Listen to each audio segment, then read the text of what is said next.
Washington ignore Donald Trump, trop bavard et trop corrupteur. Pourtant, Donald s'est toujours intéressé à Washington en fonction de ses intérêts. Mais que sait-il vraiment de l'héritage républicain des pères fondateurs, du message de Lincoln, des valeurs de la démocratie? La démocratie américaine est perturbée à bien des égards depuis plusieurs décennies. Il suffit de remonter à 1968 et la période du Watergate pour constater que la confiance envers les institutions, que ce soit le gouvernement, la religion, les médias ou l'éducation, cette confiance est en chute libre. Ces faillites à répétition ont finalement encore enrichi Donald. Mais il lui faut gagner un maximum de protection en cas de nouveaux coups durs. Et si la meilleure garantie se trouvait à la Maison-Blanche? Il y a toujours pensé.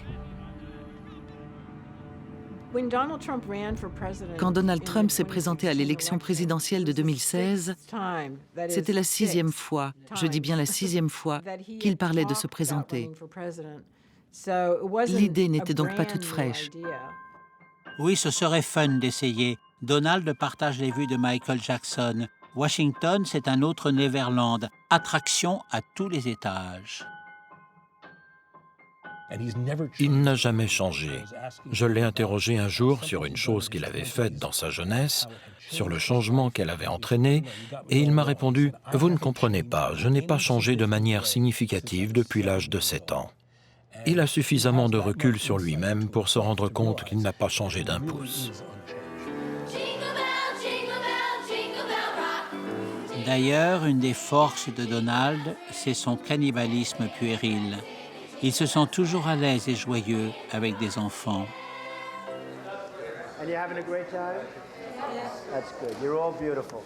And thank you for coming here. It's really nice. And enjoy your Christmas and enjoy your Hanukkah and enjoy everything. We're gonna have a good time. Go sing another song. Oui, pas de compétition violente, juste la nostalgie mystérieuse d'une enfance qu'il n'aurait pas connue.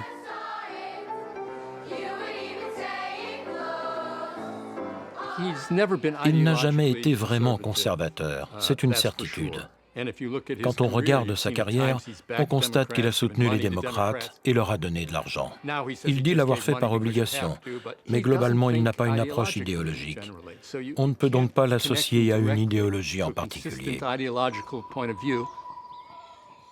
Pour un type qui a toujours été borderline avec la justice, Donald est un farouche défenseur de la loi et de l'ordre. Lorsque la joggeuse Trisha Meili est laissée pour morte à Central Park, rouée de coups et violée, il récupère l'émotion qui soulève les New-Yorkais horrifiés. Et quand les soupçons se portent sur une bande d'adolescents de Harlem, il réclame contre eux la peine de mort, à grand renfort de placards dans la presse, avant même le jugement. Ils seront condamnés à de lourdes peines avant d'être innocentés bien des années plus tard. Et malgré l'évidence, Donald ne changera jamais d'avis. Il a toujours considéré que les jeunes étaient coupables et les a dénoncés en des termes très durs. Et lorsque les analyses ADN ont prouvé leur innocence, il a continué à dire qu'ils étaient coupables. C'était infamant pour ces gosses de Harlem. Trump les a vraiment calomniés. Donald se révèle aussi tonitruant dans la compassion spectacle, comme lorsqu'il brûle en public la reconnaissance de dette d'une fermière réputée héroïque, ruinée par la crise des agriculteurs. Wonderful. We have a real celebration, not only to celebrate the birth of Jesus, but also to celebrate the goodness in men's hearts that have brought this to pass for us.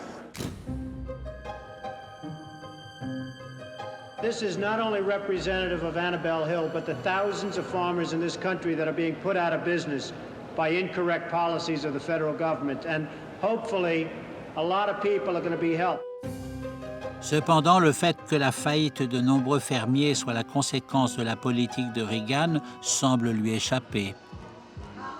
Il préfère partager le joyeux optimisme du couple présidentiel et se rapprocher de la droite triomphante qu'ils incarnent sans complexe.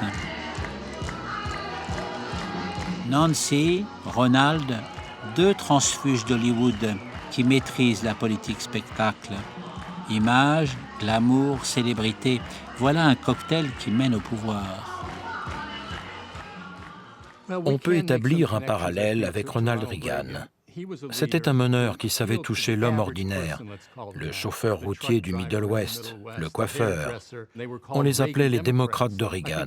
Trump touche aussi ces gens-là. Il a passé beaucoup de temps en tant qu'homme d'affaires avec les ouvriers, à s'assurer que le travail soit fait. Ce n'est pas un entrepreneur qui s'isole des gens ordinaires en s'enfermant dans une salle de conférence. Mais il n'y a que Larry King pour le prendre au sérieux et lui donner l'occasion d'étaler ses jugements à l'emporte-pièce. Sacré Larry King, qui en sait plus long que d'autres sur le show business politique. Donald Trump, the multi-millionaire real estate developer, is sounding more like a politician these days. When he disagrees with a matter of policy, he does it in a big way. Why did you go public? Because somebody had to, Larry. I watch it again, and it's a very important point.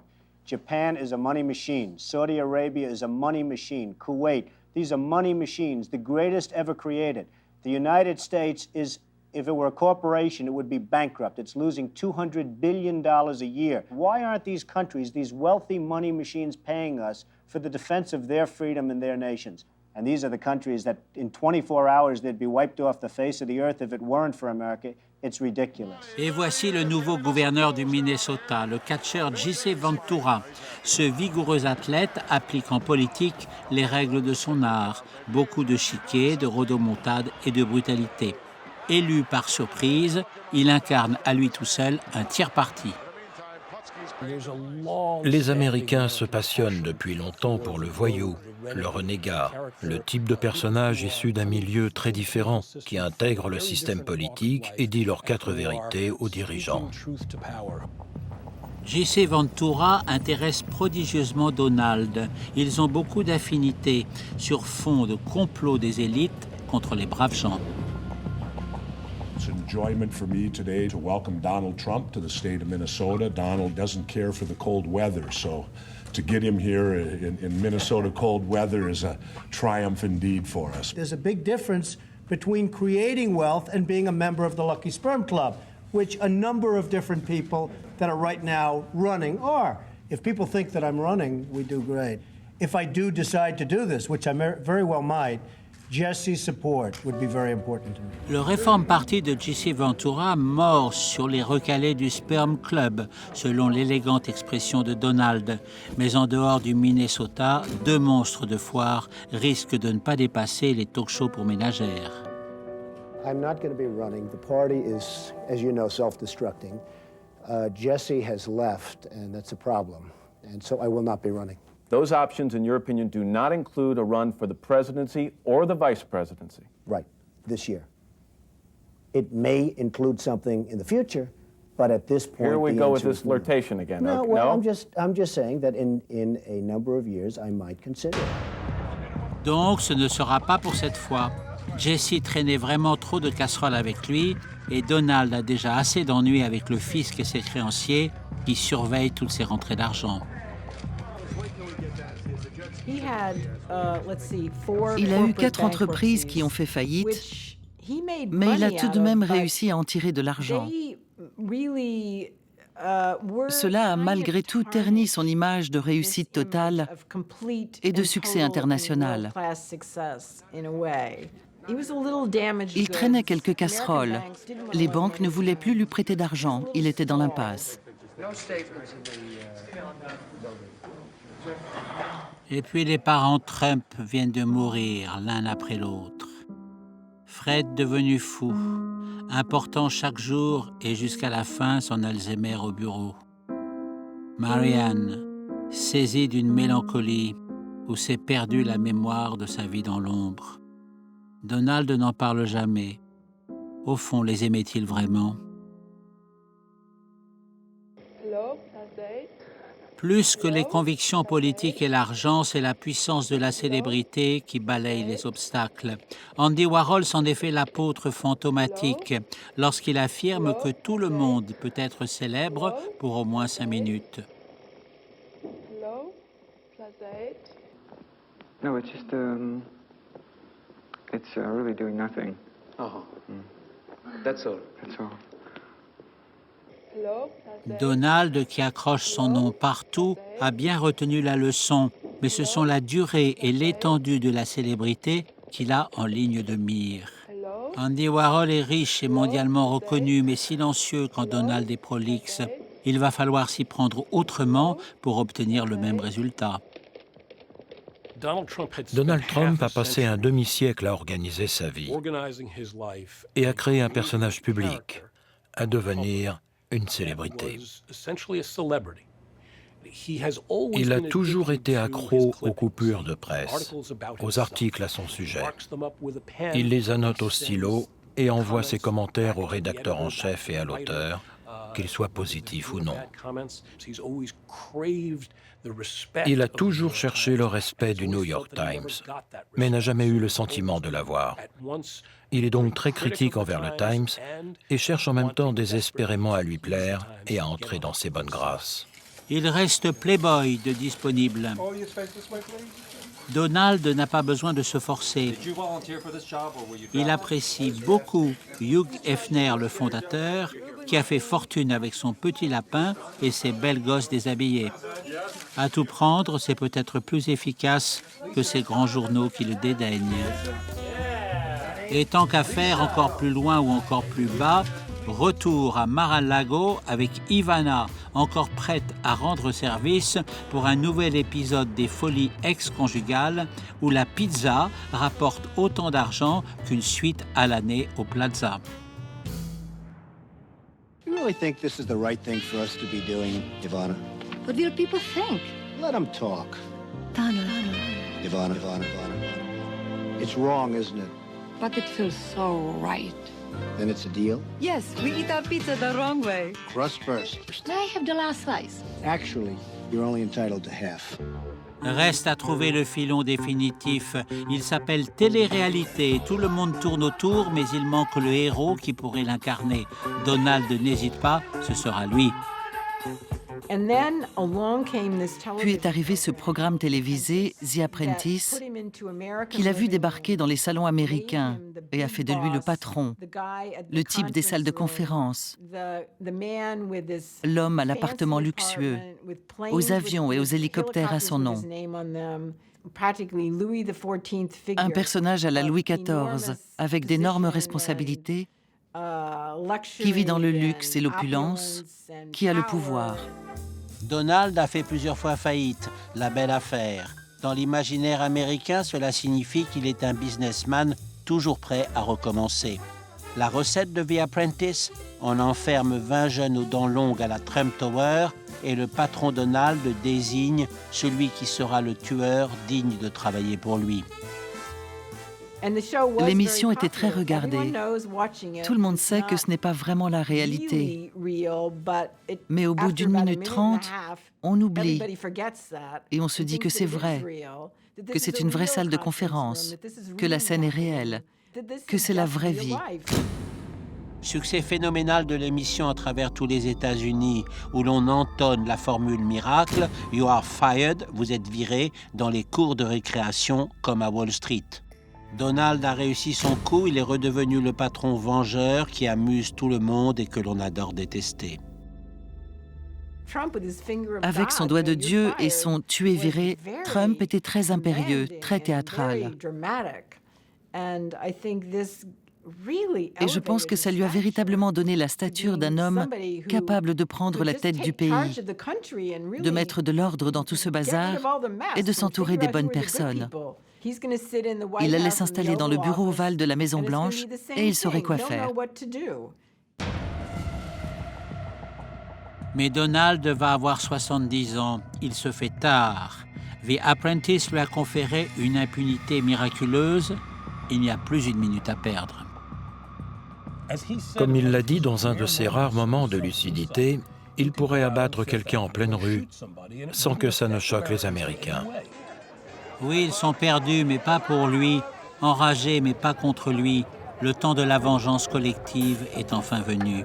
Donald va les débarrasser de ceux qui les ont grugés. Ce couple Clinton, qui se prétendait de ses amis et l'a traité avec condescendance en profitant du pouvoir pour faire fortune. Ce nègre africain et musulman, même pas américain, Barack Obama, qu'adore un ramassis d'intellectuels gauchistes et de prétentieuses stars d'Hollywood. Il n'est pas nécessaire d'être un homme politique, ni d'être issu de l'élite intellectuelle pour devenir président. Donald croit-il aux énormités qu'il profère? Mais allons, ça n'a aucune importance. Quand on roule sur l'autoroute et qu'il y a un accident de l'autre côté, on ralentit tous pour regarder. Donald était l'accident de l'autre côté de l'autoroute, avec en plus des danseuses, une fanfare et un feu d'artifice. Les gens ont été tellement fascinés qu'ils n'ont pas fait attention à ce qu'il se passait vraiment. Ladies and gentlemen, I am officially running for President of the United States, and we are going to make our country great again. Tel le clown maléfique à la poursuite de Batman qui hante l'imaginaire d'une Amérique innocente, le Joker Trump va-t-il s'emparer de la Maison-Blanche? Effroi délicieux et rigolade universelle, c'est une farce de plus de l'impayable Donald, avec des sondages à 5% et une levée de bouclier général. Et pourtant, on connaît maintenant l'autre fin du film que les scénaristes n'avaient pas osé écrire. Je pense qu'il est dangereux pour le pays. Je pense qu'il ne sait pas ce qu'il fait. Je suis triste de ce qui se passe actuellement dans le pays. C'est un vrai danger, bien réel, pour le monde entier. Il y avait donc bien un Joker, prêt à renverser la table en souriant à sa victoire. Mais Donald Trump n'a pas surgi brusquement. Il vient de très loin dans l'histoire des États-Unis. Il le sait parfaitement et il a su s'en servir. Comme il se souvient peut-être aussi qu'il fut un enfant à qui on a refusé le privilège des premières années heureuses pour le dresser seulement à se battre, à frapper et à tuer pour gagner.